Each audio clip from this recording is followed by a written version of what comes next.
Hello friends, myself Madhuri Pawar. My subject name is Pharmacology and Toxicology for DPharm second year students. My today's topic is non-narcotics, which is also known as non-steroidal anti-inflammatory drugs, that is NSAID.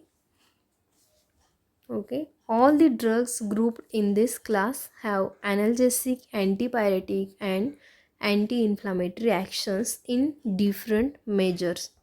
So, let's see the one by one definitions of this category. So, first point is definitions of analgesics.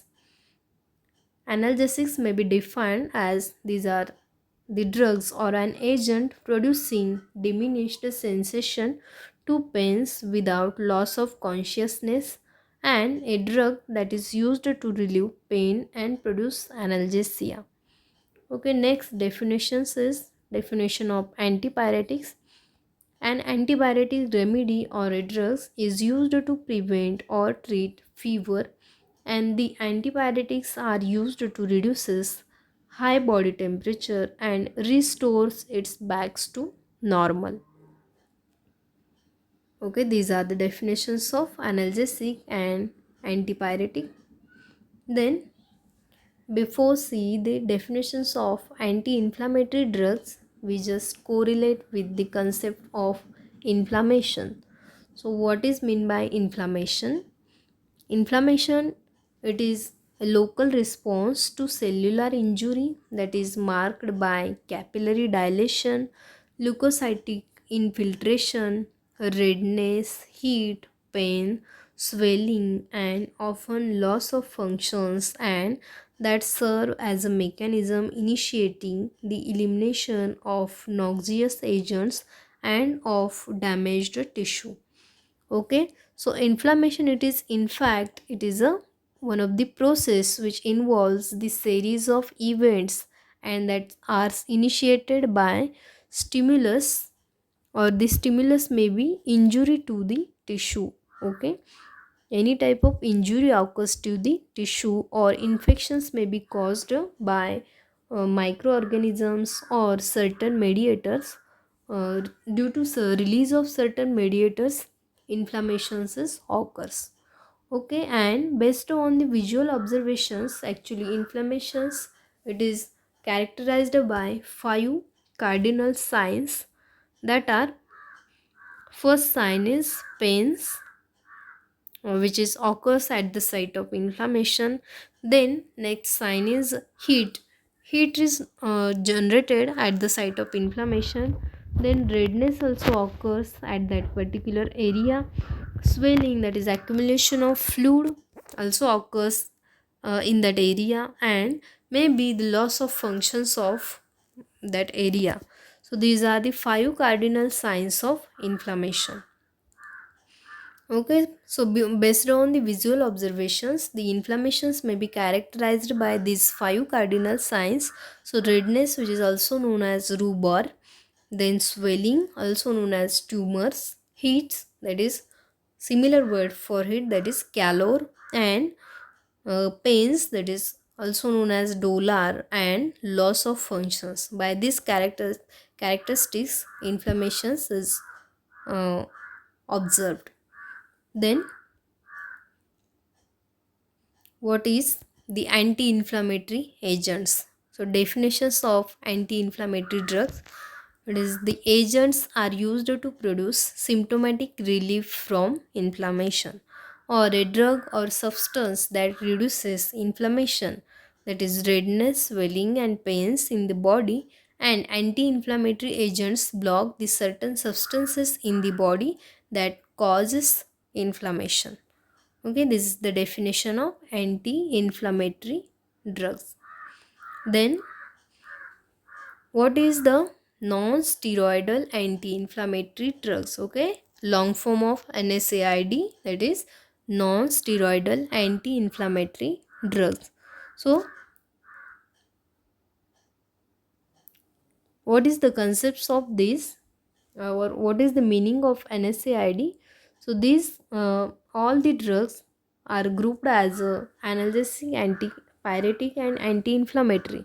So, in contrast to morphine, like narcotic analgesic, they do not depress the central nervous system and do not produce physical dependence. They have no abuse liability and are weaker analgesics, but they are also called non-narcotics, non-opioids, and aspirin-like analgesics. So these drugs primarily act on peripheral mechanism and also acts on central nervous system to raise pain threshold. And these non-steroidal anti-inflammatory drugs are also commonly available on over the counter. Okay, in any pharmacy these drugs are available as OTC products. Okay, then next point is also non-steroidal anti-inflammatory drugs are the medicines that are widely used to relieve pain. Because of their analgesic actions, they have capacity to relieve pain. Then they also ability to reduce inflammation and bring down to as a fall down the high temperature. Okay, so due to their analgesic, anti-inflammatory, and antipyretic actions, they reduces pain, inflammation, and uh, normalize the elevated body temperatures. So they often used to relieve symptoms like headache, painful periods, sprains, strains, colds and flu, arthritis, and other causes of long-term pain. Okay, then so NSAID drugs, actually we just see the meaning or concepts of basic points of non-steroidal anti-inflammatory drugs. So what is the mechanism behind these drugs and how do the NSAID drugs work? Okay, let's see. These are some of key points for non-steroidal anti-inflammatory drugs. So non-steroidal anti-inflammatory drugs are simple analgesic compounds with wide variety of clinical applications, and all the anesthetists should be familiar with their use. So, what is the mechanism behind these drugs? Okay, actually they act through inhibitions of enzyme COX. Okay, so the prostaglandin and thromboxane, that is also known as PGI2 and TXA2, short form of this prostaglandin and thromboxanes, they are produced from arachidonic acids by the enzyme COX, that is long form of COX is cyclooxygenase. With the help of these enzymes, prostaglandin and thromboxanes are formed. So NSAID drugs are actually inhibit the COX-1 and COX-2 isoforms. Okay, with the help of cyclooxygenase, prostaglandin synthesis is generated, and normally generation of prostaglandins locally, which mediates many of the inflammatory changes. And however, COX-2 forms of isonorm constitutively present at some sites in the brain, in the juxtaglomerular cells, and in the foetus. So it may be serves physiological role at this site. So most of non-steroidal anti-inflammatory drugs inhibits COX-1, that is cyclooxygenase 1 isoform 1, and COX-2 cyclooxygenase isoform 2 non-selectively, and some selective COX-2 inhibitors are also have been produced. So this is the mechanism behind the non-steroidal anti-inflammatory drugs. Okay, they inhibits enzymes COX and reduces production of cyclic endoperoxidase. So what are the common side effects involving vital organs like cardiovascular system and respiratory systems, also involving in their side effects, and some gastric area, intestinal area, and renal functions are also involves due. in the NSAID side effects of these drugs, and they should be taken into consideration before prescribing. Okay, concerns over their cardiovascular safety have led to withdrawals of many COX-2 inhibitors from the market. Okay, then next point is classification of NSAID drugs. Okay, so before we just starting the classification of NSAID, I want to tell about one thing. So NSAID drugs available as a OTC products, that is on over the counters in the pharmacy. Because of this, they does not requires any prescription of physicians. Okay, then let's see the classification of non-steroidal anti-inflammatory drugs. So these drugs are classified on the basis of their chemical structure. So first class is salicylates, that is examples of this class is aspirin, sodium salicylate, diflunisal. Then next class is PAP, that is para-aminophenol or aniline derivative. Examples from this class are paracetamol, phenacetin. Third class is pyrazolone derivative. From this class, examples are phenylbutazone, oxyphenbutazone, analgin. Then fourth class is indole acetic acid derivative. Example is indomethacin. Then next class is anthranylic acid derivative. Example is mefenamic acid. Then next class is propionic acid derivative. Examples from this class ibuprofen, naproxen. Then oxycam derivative from this class, example is piroxicam. And last class is miscellaneous agents, well known example is diclofenac. So classification of NSAID drugs is very important points as the point of examination. Okay, this is the classification of NSAID. Then let's see the pharmacokinetic profile of first class. Belonging to first class, example that is drug is aspirin. Okay, so aspirin, which is also known as acetyl salicylic acid. So what is the pharmacokinetics of aspirin?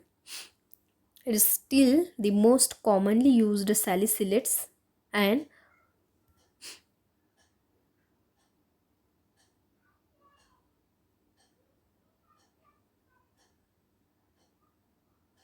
after oral administration as an aqueous solution, aspirin is rapidly absorbed at low pH of stomach, and the rate of aspirin absorption is dependent not only on the formulation but also on the rate of gastric emptying. Okay, aspirin is well absorbed from stomach, and as well it also absorbed from small intestine. So gastric pH favors the absorption of salicylates, and these are always given on the food to prevent gastric irritations and nausea and vomiting like symptoms. Okay, aspirin always given with after meal or with the food. Okay, and it is well absorbed from small intestine and also from stomach. Okay, so aspirin absorption follows the first order kinetics with an absorption half life ranging from 5 to 16 minutes. Okay, half life of aspirin it is 5 to 16 minutes, and hydrolysis of aspirin to salicylic acids by non-specific esterases for that is enzymes esterases and occurs in the liver and to lesser extents the stomach, so that they only 68% of dose reaches to the systemic circulation. Okay, aspirin mainly absorbed, it is given by oral route of administration and is well absorbed from stomach and small intestine. Okay, its duration of action or onset of actions it is depends on the pH of stomach and jejunal tract. So when it is orally given, it does not have a 100% bioavailability. Okay, uh, there is a 68% of about 68% drug it reaches to the systemic circulation. So bioavailability of aspirin is 68%. Okay, then metabolism of aspirin or salicylic acids occurs through phase 2 reaction, that is glucuronide formation, glucuronide reactions, and it's converted into salicyl acid glucuronides and salicyl phenolic glucuronide. Okay, when aspirin it is metabolized with conjugation reactions with glycine, it convert into salicyl uric acid, and by the oxidation reaction it converts into gentisic acid. Okay, and a metabolism of aspirin always done in the liver. Finally, salicylic acid is renally excreted in the parts unchanged, and the rate of elimination is influenced by urinary pH and the presence of organic acids and the urinary flow rate. Okay, excretion it is done by renally, and it is excreted through urine, and the factors affect on the rate of eliminations are pH of urine and presence of organic acids in the urine and flow rate of urine. Okay, this is the pharmacokinetic profile of aspirin. Okay, then next point is pharmacological actions of aspirin or acetyl salicylic acid. So aspirin have lots of therapeutic uses. So one by one, let's see. First therapeutic uses or first pharmacological action of aspirin is analgesic action. So in this, salicylates produces relief of pains without producing marked impairments of mental activity.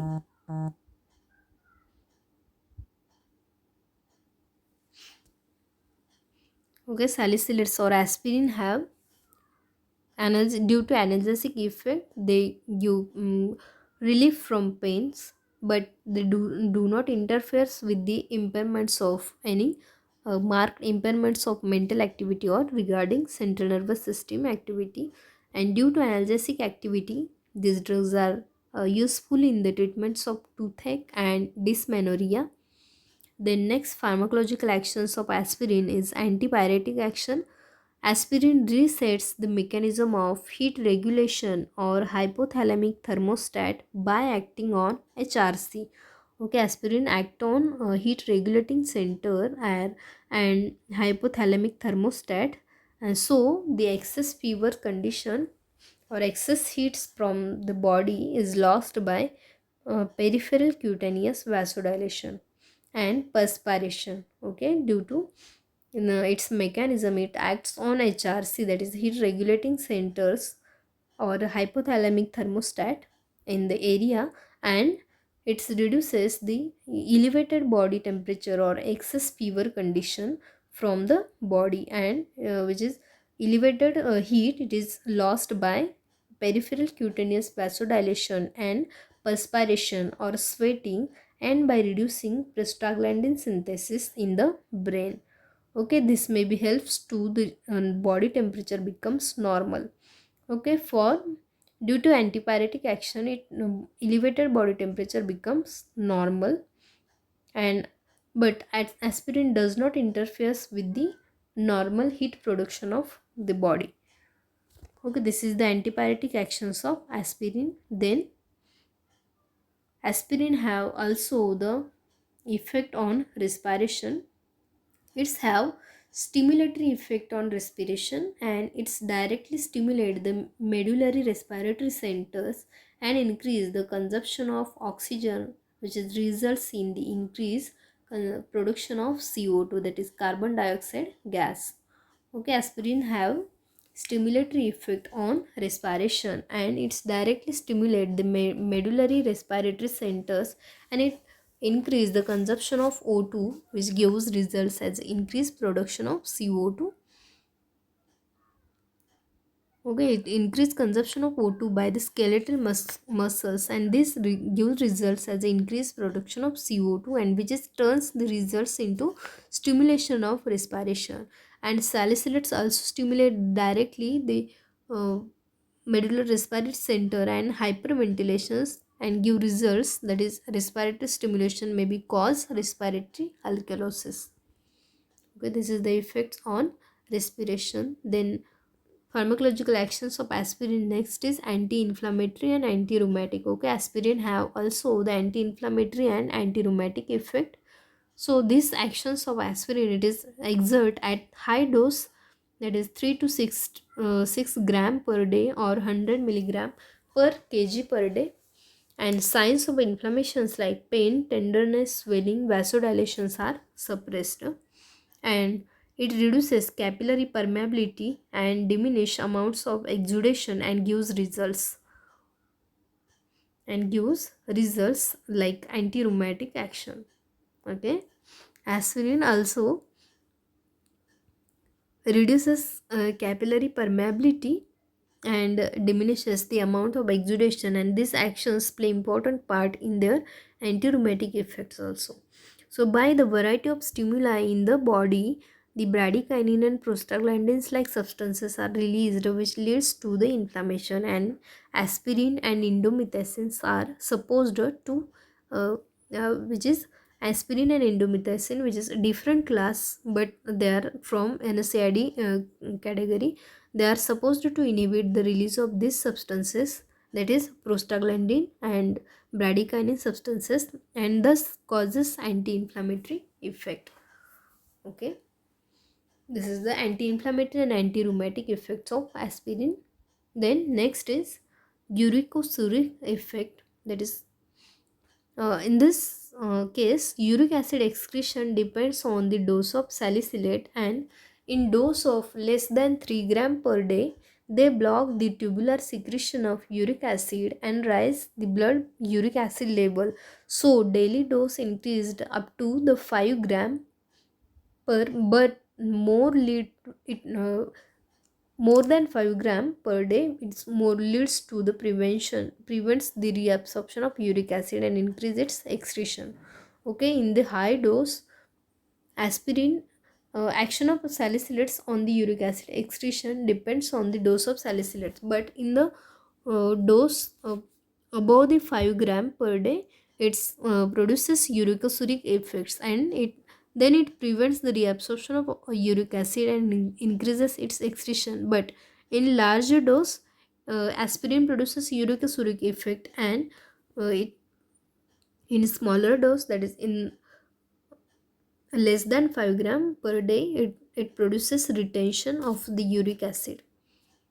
Okay, the next pharmacological action of aspirin is metabolic effect, that is aspirin increases the cellular metabolism and increasing utilization of glucose, which is leads to the blood sugar level becomes lower and gives hypoglycemic effect. Okay, aspirin have also producing hypoglycemic effect.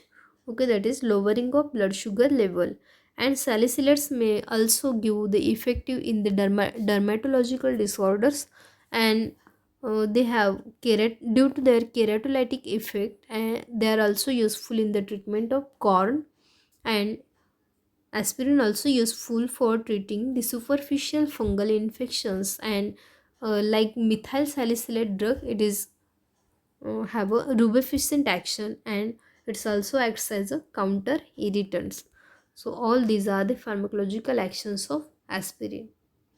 Okay, the next point is therapeutic uses of aspirin. Okay, aspirin shows following therapeutic potentialities, like first is as an analgesic in relieving musculoskeletal pain. Then it is the drug also useful in a rheumatic fever. It's also used as an antipyretic. Then it's also serve effective therapy for as a counter irritant and rubefacient. It's also have actions like anti-inflammatory anti-inflammatory agents, and the drugs like sodium salicylates and aspirin with dose 0.3 to 1 gram, it's also have a relief the musculoskeletal pain capacity. So these are the therapeutic uses of aspirin. Then adverse effects of aspirin are the therapeutic dose of salicylates used as analgesic antipyretics maybe causes gastric irritation, nausea, vomiting, and jejunal bleeding, which is also common, and rarely allergic reactions maybe occurs. After that, hypoprothrombinemia, which is major adverse effects of salicylates. In this, prothrombin levels in the blood which is decreased, and which leads to the increased bleeding tendency, and the chronic administration of salicylates or aspirin may be cause the toxic manifestation which is known as salicylism. So salicylism, it is also the major side effects, adverse effects of aspirin. That is, it involves the symptoms like nausea, vomiting, headache, tinnitus, that is ringing in the ears, deafness, dizziness, restlessness, and mental confusion. So all these symptoms are of salicylism. And hyperpyrexia, uh, in the reduction of drug doses, or due to acute toxicity of aspirin, it may be gives results like hyperpyrexia, coma, and convulsions. Okay, so all these are the adverse effect of aspirin. Then question bank related to this topic is, as the point of examination, these are the important question. So first question is, define analgesic, antipyretic, anti-inflammatory agents with suitable example. Then next is, classify non-steroidal anti-inflammatory drugs with suitable examples. Third question is, write pharmacokinetic profile of aspirin in detail. Question number 4, give pharmacological action, adverse drug reaction, therapeutic uses of acetyl salicylic acid, and give reasons why aspirin is not used in patients with peptic ulcer. Okay, why, give reasons why aspirin is does not given or does not used in patients with peptic ulcer. Uh, so I tell you the answers of this question, that is reason. So aspirin not used in the patients with peptic ulcers, so answer for that question is, aspirin, it causes irritation of stomach, gastric erosion, gastritis, and gastric ulcers, and GIT or gastrointestinal bleeding. And it also causes the decrease in the prostaglandin synthesis or prostaglandin level, which is leads to the increased secretion of hydrochloric acid and ulceration, that is HCl acid and ulceration. It provides ulceration. And aspirin, it stimulates the CTZ, that is chemotransferrin, in the brain, which is causes the epigastric distress, nausea, and vomiting. So due to this, uh, avoiding these side effects, aspirin, it does not given patients with the peptic ulcer. Okay, thank you for listening.